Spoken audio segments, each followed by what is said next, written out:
Now, this next one, Disney, just stop for a little bit. Like, we get that you need content, but is this really the content that you need?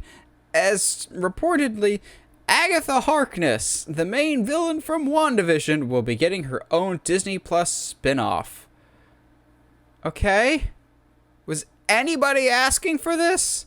Like, this feels like one of those we talked about earlier with Chapek looking at the charts. He's like, oh, it was Agatha All Along song did how many downloads and streams? Oh, make that a show. And it's just Agatha's wacky adventures.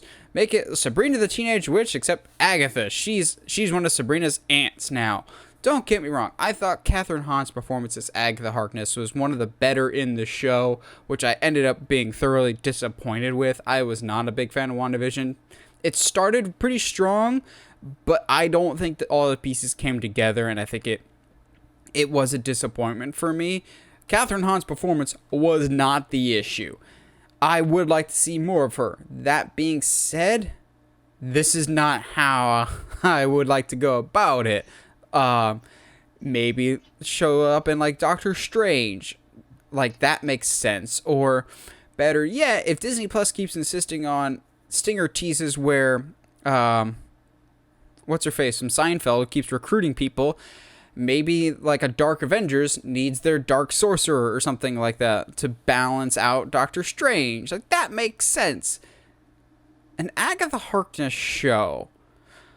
However, there it is. I was waiting for it. I was waiting for the gears to start turning. However, if you don't set it in the present, if you set it in the past. Yes, why would you? Oh, I'm telling you. Okay, look. I think you might be underestimating the amount of people that do actually really like Agatha Harkness as a character, as well as the actress. But yeah, why would you, like, I think spin-off, first of all, anytime Disney better not start becoming Netflix where they announce spin-offs and then just kind of like, well, I guess that's not a project anymore, but we won't say anything. On the other hand, though, having her, we know about her creation, what happened, what turned her into Agatha Harkness. But there's a good, what would you say, 100-year gap between that moment and the moment where she actually comes into WandaVision? 100-year gap?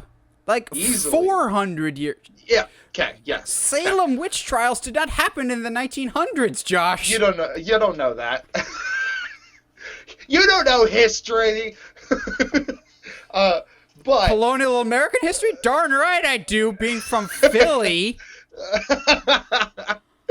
But that being said, yeah, like having her, if they call it the Avengers of Agatha Harkness, I'll be pissed. But although it would be funny to do like a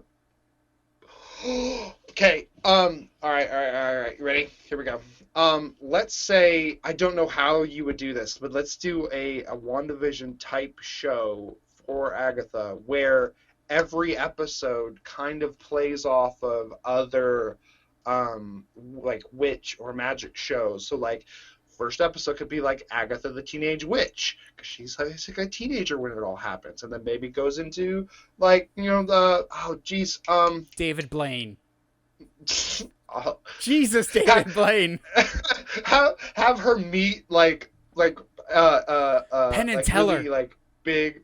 Well, Penn and Teller, have her meet Chris Angel, and like there would just be like, I think there's so much fun potential that you could have here with that character, because she is obviously adaptable, and so just have her going through history would be hilarious on its own. Okay.